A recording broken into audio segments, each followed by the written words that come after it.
नमस्कार प्यारे विद्यार्थियों, आपके होने वाले भावी एग्ज़ाम्स के लिए आपको अग्रिम शुभकामनाएं। आप सभी की तैयारी अच्छे से चल रही होगी, मेरी उम्मीद है ऐसी। और आपके बहुत सारे कन्फ्यूजन्स हैं कि सर पेपर कैसा आएगा, कितने सवाल करने हैं, किस किस यूनिट में से कितने सवाल करने हैं, क्या हमें सभी यूनिट्स को पढ़ना होगा पहले की तरह, या फिर वैक्सीन लगवाए बिना हमें एग्ज़ाम में नहीं बैठना दिया जाएगा क्या। इन सभी कन्फ्यूजन्स को हम क्लियर करते हैं। सबसे पहला जो सबसे बड़ा कन्फ्यूजन है आपका वैक्सीन को लेके, कि सर हमारे वैक्सीन नहीं लगी हुई है, और अगर वैक्सीन नहीं लगी हुई होगी तो क्या एग्ज़ाम में नहीं बैठने दिया जाएगा क्या। अगर आपके वैक्सीन लगी हुई है तो अच्छी बात है, अगर नहीं लगी हुई है तो भी आपको एग्ज़ाम देने से कोई नहीं रोक सकता। और आप एग्ज़ाम से जस्ट 1 या 2 दिन पहले वैक्सीन ना लगवाएं अभी के टाइम में, क्योंकि उससे अगर फीवर आ गया तो आपकी तैयारी पे असर पड़ सकता है और उससे फिर आपको नुकसान हो सकता है एग्ज़ाम में। इसलिए आप जस्ट 1 या 2 दिन पहले वैक्सीन ना लगवाएं। पहले से लगी हुई हो तो ठीक है, बाकी आपकी इच्छा है। फीवर वगैरह अगर आपके नहीं चढ़ता है तो अच्छी बात है, आप लगवा भी सकते हैं। लेकिन अगर वैक्सीन नहीं लगी हुई है तो आप एग्ज़ाम तब भी दे सकते हैं, कोई दिक्कत नहीं है। सेकंड, आपका कन्फ्यूजन कि सर छोटे सवाल करने ज़रूरी हैं क्या। देखिए, यूनिवर्सिटी की गाइडलाइन में क्लियर लिखा हुआ है कि अगर आप का जो पेपर का पैटर्न है, मैं आपको समझा ही देता हूँ। पहले जिस तरह से आप पेपर करते थे उसमें आपको टोटल 10 क्वेश्चंस मिलते थे। जो क्वेश्चन नंबर 1 है, मैं जूलॉजी की बात कर रहा हूँ, इसमें जो क्वेश्चन नंबर 1 है इसके छोटे छोटे सवाल होते थे 9।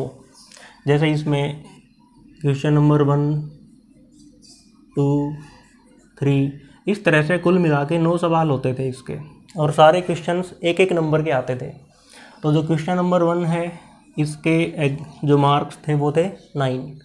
फिर इसके बाद हमारे सेक्शन शुरू होते थे। सेक्शन ए, सेक्शन ए आता है यूनिट फर्स्ट से। यूनिट फर्स्ट से इसमें आपके 3 क्वेश्चंस मिलते थे, क्वेश्चन नंबर 2, 3 और 4। आपकी इच्छा है कि आप इनमें से कोई सा भी एक सवाल करें। फिर सेक्शन बी आता था, वो यूनिट सेकंड से। इसमें क्वेश्चन नंबर 5, 6 और 7, इसमें से भी आप कोई एक सवाल कर सकते थे। उसके बाद सेक्शन सी, ये आता था यूनिट थर्ड से। इसमें क्वेश्चन नंबर 8, 9 और 10।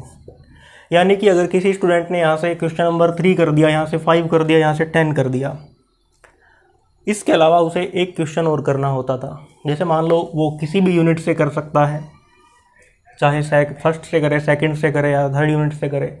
अगर किसी की मान लो थर्ड यूनिट बहुत अच्छी है, उसे सवाल बहुत अच्छे से आ रहा है, उसने ये सवाल भी कर दिया। ये सारे क्वेश्चन होते थे 6-6 नंबर के। तो इसने एक क्वेश्चन यहाँ से किया 6 नंबर का, एक क्वेश्चन यहाँ से किया 6 नंबर का, 2 क्वेश्चन यहाँ से कर दिए 6-6 नंबर के। टोटल यहाँ पे देखिए कितना हो गया, 6, 24 और 9 33। यानी जो पेपर टोटल जो मार्क्स थे इसके वो 33 नंबर का है। फर्स्ट पेपर सेकंड पेपर आपके 33 मार्क्स से होते हैं, थर्ड पेपर जो है वो 34 मार्क्स का होता है। उसमें जो क्वेश्चन 9 थे छोटे वाले, उसमें एक और बढ़ा दिया जाता था, क्वेश्चन 10 कर दिए जाते थे। ये पहले का पैटर्न था। अब सर हम क्या करें, अब हमें कौन से सवाल करने हैं। अगर आप छोटे सवाल करना चाहते हैं तो आपकी इच्छा है, अगर आपको नहीं आते हैं तो आप इनको अवॉइड कर सकते हैं। अगर किसी की यूनिट थर्ड बहुत अच्छी है और वो ये चाहे कि सर मैं तो सारे के सारे जो 3 सवाल करने हैं आपको अब कितने क्वेश्चंस करने हैं, 3 क्वेश्चंस करने हैं। पहले 5 करते थे आप, अब उसके आधे यानी 2.5 तो हो नहीं सकते, तो 3 ही करने हैं आपको। तो किसी को अगर यूनिट थर्ड से ही सारे 3 सवाल करने हैं तो आप कर सकते हैं। किसी को अगर सेकंड यूनिट से ही करने हैं तो वो भी उससे कर सकता है, सिर्फ फर्स्ट यूनिट से भी कर सकता है। अगर कोई ये कहे कि सर मैं क्वेश्चन नंबर 5, 6 और 7 कर दूं, बिल्कुल आप कर सकते हो।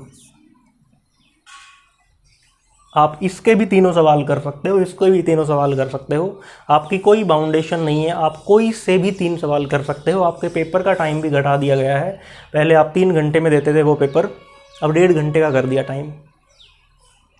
और आप ये सोचिए कि सर हम 3 ही सवाल करके आएंगे, तो इससे बढ़िया है कि हम एक ही यूनिट पढ़ें, ना तो छोटे सवाल पढ़ने पड़ेंगे, ना सेक्शन ए ना सेक्शन बी पढ़ना पड़ेगा, तो हम एक ही यूनिट पढ़ के चले जाते हैं सर। तो एक ही यूनिट पढ़ के जाएंगे तो आपके ज़रूरी नहीं है कि तीनों सवाल अटेम्प्ट हो जाएं। आप छोटा सा एक साइकोलॉजी का एक एग्जाम्पल लेके समझिए। एक कोई मजदूर है और उसे कुछ सामान लेके जाना है, उसकी पीठ पे एक बोरा लदा हुआ है, उसे जाना है, वो यहाँ पे खड़ा हुआ है अभी, और उसे जाना है यहाँ से 20 मीटर दूर जाना है, उसका टारगेट ये है। जब वो यहाँ पे जाता है पीठ पे बोरा लाद के, तो यहाँ तक उसे कोई दिक्कत नहीं आती, लेकिन इस जगह से उसकी पीठ में दर्द होना शुरू होता है कि ये तो इतना सारा वजन है, मेरे से तो नहीं चल पा रहा है। यहाँ पे पहुँच के वो सोचता है कि मैं तो जल्दी किसी तरह यहाँ पे पहुँच जाऊँ। एक सेकंड सिचुएशन हम सोचते हैं कि वही मजदूर है, वही बोरा उसकी पीठ पे लदा हुआ है, और अब की बार उसे इस टारगेट तक जाना है, और इसकी दूरी है यहाँ पे 50 मीटर। अब की बार उसे टारगेट पता है कि यहाँ पे है, यहाँ तक उसे कोई दिक्कत नहीं आती। ध्यान देना, यहाँ तक उसे कोई दिक्कत नहीं आती। 20 मीटर की जो डिस्टेंस है, यहाँ तक उसे कोई दिक्कत नहीं आती, यहाँ तक भी कोई दिक्कत नहीं आती। लगभग यहाँ पे उसके बाद उसकी पीठ में दर्द होना शुरू होता है। वो सोचता है कि जल्दी से जल्दी मैं यहाँ तक पहुँच जाऊँ। सोचिए, वही मजदूर है, वही वजन है पीठ पे। पहली बार उसे 10 मीटर के बाद उसकी पीठ में दर्द होना शुरू हुआ। जस्ट 5 मिनट बाद उसकी पीठ में 20 मिनट बाद भी दर्द नहीं हुआ, 20 मीटर बाद भी दर्द नहीं हुआ। क्यों? क्योंकि उसका दिमाग खुद को तैयार करता है। जो हमारा दिमाग होता है ना, ये बड़ा चालाक होता है। हमारे शरीर को उसके टारगेट के अकॉर्डिंग ये तैयार करता है। पहली बार उसे पता था कि टारगेट पास में है, तो टारगेट पास में था तो उसका यहाँ पे आके पीठ में दर्द होने लग गया, थकान होने लग गई, पैर उखड़ने लग गए। जबकि अगली बार उसे पता था कि टारगेट यहाँ तक है, तुझे किसी भी हालत में यहाँ तक पहुँचना ही है, तो यहाँ तक तो देखो उसे कोई दिक्कत नहीं हुई, जबकि वजन वही है। इसलिए कहा जाता है कि अगर आपको शेर मारने की तैयारी करनी है, शेर का शिकार करना है, तो आप शेर के शिकार से हायर लेवल की तैयारी करके जाओ। अगर आपको गीदड़ का शिकार करना है, तो आप शेर के शिकार की तैयारी करके जाओ। ऐसे ही अगर आपको पेपर देना है, अगर आप ये सोचें कि सिर्फ 3 ही क्वेश्चन करने हैं और एक ही यूनिट से कर देंगे, तो तैयारी तो फिर आपकी कम पड़ जाएगी। इसलिए आप एक यूनिट के भरोसे ना रहें, कम से कम आप 2 यूनिट तो तैयार करके रखें। अगर 2 नहीं हो पा रही हैं आपसे इतने कम टाइम में, तो आप 1.5 यूनिट तो कम से कम करके जाएं।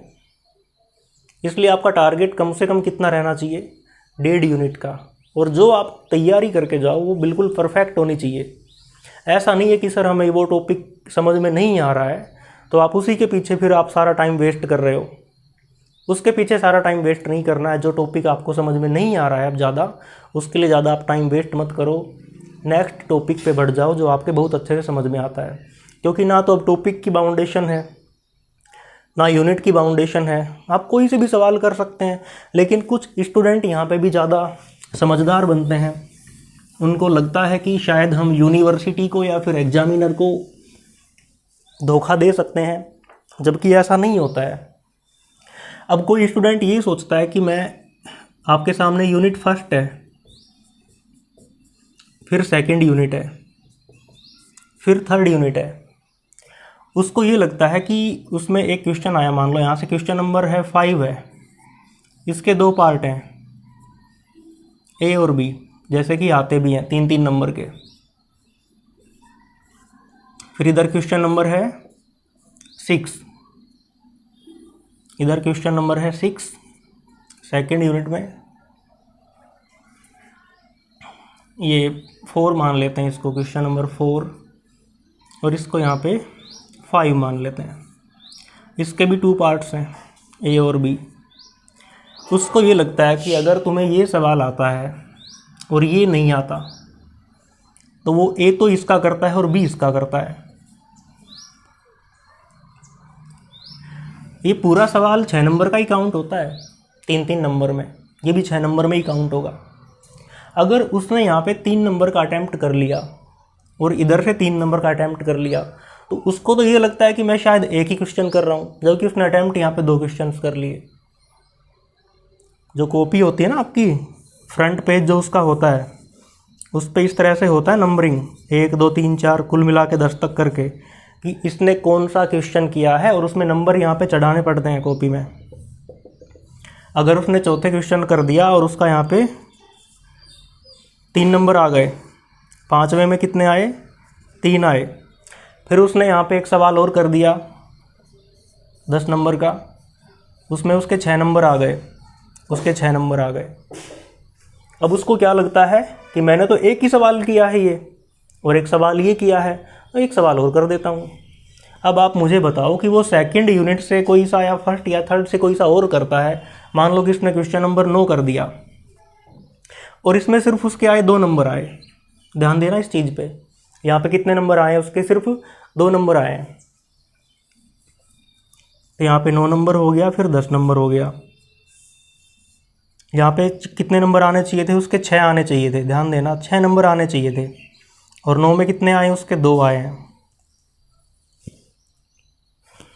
तो 4 क्वेश्चन थोड़ी चेक होंगे आपके। वो लगता है कि मैं ज़्यादा सयाना हूँ, जबकि यूनिवर्सिटी ने पहले से ही सिस्टम कर रखा है कि आप उनसे ज़्यादा समझदार नहीं हो सकते, इसलिए आप खुद का ही नुकसान कर बैठते हैं इस तरह से ज़्यादा चालाकी करके। सोचिए आपका 10वां सवाल है जो 6 नंबर आए आपके 6 में से, और यहाँ तक आपके नंबर ही नहीं चढ़ पाए क्योंकि आपके 3 सवाल पहले ही ऑलरेडी कंप्लीट हो गए। आपके 3 क्वेश्चंस कंप्लीट हो गए तो आपका चौथा क्वेश्चन चेक नहीं होगा। अगर पहले आपको 5 सवाल करने होते थे और किसी ने 6ठा सवाल भी कर दिया तो 6ठा सवाल आपका चेक नहीं होता है, क्योंकि उसके लिए नंबर कहाँ पे चढ़ाएंगे। इसलिए आप लोगों से मेरी गुजारिश है कि आप जब भी इस तरह के पार्ट्स करते हैं, अगर आपको ए और बी दोनों अच्छे से आते हैं तो अटेम्प्ट करें उसको। ये नहीं है कि इसका ए कर दिया और अगले का बी कर दिया। अगला क्वेश्चन जिसमें आपके 6 नंबर आ रहे थे वो 6 नंबर कट जाएंगे। कितने के चक्कर में, 3 के चक्कर में 6 का नुकसान करवा लिया। इसलिए ये गलती आप ना करें। सीधी सी बात क्या है, आपको जो सवाल बहुत अच्छे से आ रहा हो उसे ही अटेम्प्ट करें। दूसरा यहाँ पे अब की बार क्या है चेंज, पहले आपको 5 सवाल करने होते थे जिसमें आपको 9 सवाल छोटे भी करने होते थे, वेरी शॉर्ट आंसर टाइप, अति लघुतरात्मक प्रश्न। अब की बार अगर आप ये करना चाहते हो तो ठीक है, फाउंडेशन नहीं है। पहले आपको 5 सवाल करने होते थे, अब कितने करने हैं, 3 करने हैं। 5 क्वेश्चन करने में कॉपी में बहुत ज़्यादा पेज हो जाते हैं, तो हो सकता है कि एग्जामिनर उतने ध्यान से चेक नहीं कर पाते हों, लेकिन इस बार तो आप सिर्फ 3 ही सवाल करेंगे। तो एग्जामिनर के पास भरपूर टाइम है, क्योंकि फर्स्ट ईयर सेकेंड ईयर के पेपर नहीं हो रहे, सिर्फ फाइनल ईयर के होंगे। कॉपियाँ बहुत ही ध्यान से चेक होंगी, इस बात को आप मान के चलें। कॉपी आपकी बहुत ही केयरफुली चेक होगी, और जो 3 सवाल आप करेंगे इसमें आपको कंटेंट का ही मार्क्स मिलेगा। अगर आपने कंटेंट अच्छा नहीं लिखा और आप ये सोच रहे हैं कि हम पास हो जाएंगे अच्छे मार्क्स से, नहीं हो पाएगा। इसलिए आप धोखा देने की कोशिश ना करें, जितना आ रहा है उतना ही अच्छे से लिखें, फालतू की बातें ना लिखें, क्योंकि कचरा लिखने से अच्छा है कि खाली छोड़ दिया जाए। हाँ, अगर आपको अच्छे से नहीं आ रहा है तो आप उससे रिलेटेड कुछ कर सकते हैं, लेकिन बिल्कुल ही आप ऐसा लिख दें कि जो उससे कहीं दूर दूर तक उसका रिश्ता नहीं है उस क्वेश्चन से, तो ऐसे ना करें आप।